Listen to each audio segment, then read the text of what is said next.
yung kissing scene namin sa last. Nagpapaalam talaga ako sa kanya paano gagawin yun. So, kinakabahan ako. Ang tagal, hindi ko in-expect. Akala ko sweet kiss na yan. Mwah! Hello po, this is Robin Angeles and nire-reveal ko ngayon ang mga secrets namin sa set. Hi everyone, I'm Angela Muji and today I'm revealing my set secrets. Nag-ano po, humihiwalay muna po ako sa tao. Tapos nakikinig ako ng mga Hillsong. Nagdadasal ako tapos yun na, isipin ko na kung paano yung nararamdaman talaga ng character. Ako po kasi pag nagkakarga ako nung una, is that I think of all the things that trigger me to cry. Kapag mabigat na, hindi ako tumatabi sa mga tao kasi ayokong ma-distract, mawala ako sa focus. Kinakausap ko talaga yung sarili ko na parang, kaya mo yan. It also helps to listen to really sad music. Or kahit hindi sad music, basta yung slow songs lang. Palagi lang kami masaya eh. Parang, ang saya-saya kasi sabay-sabay kami kumakain ng lunch. Sabay-sabay kami nagdi-dinner. Nasa isang long table po kami sa event spaces. Andun po si Dylan, si Yumi.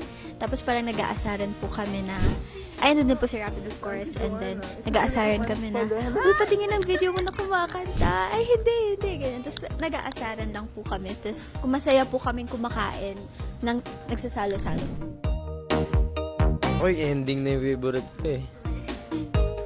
Ayan. Abangan po nyo kung ano yung ending. Ang favorite kong scene with Robin is yung mga away namin.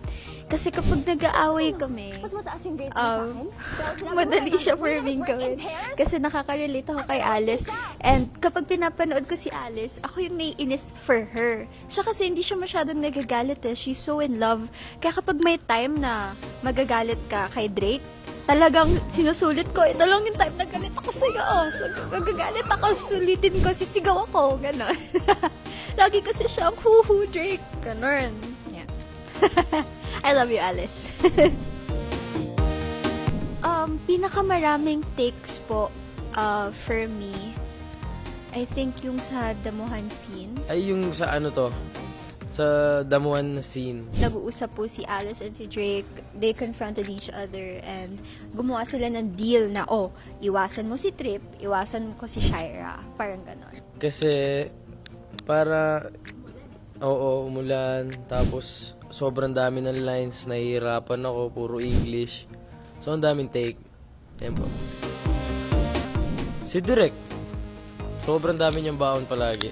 Iba-ibang pagkain. Si Angela Muji. Lagi po siyang may cart na trolley. Tapos sa loob, may cucumber slices, may apple slices, tapos meron pang chocolate biscuits, meron ding maliliit na toast. Ang dami ko po inuwi, sa totoo lang. Ang dami ko inuwi. Kasi, nagsishoot po kami ng Drake. Naglilipat ako ng bahay. Tapos kada makikita ko magandang gamit, tatanong ko sa producer, ang ganda po nito, Miss Ana, gusto ko to, sa akin na lang. Nag-uwi ako ng beanbag, nag-uwi ako ng madami kong inihingi.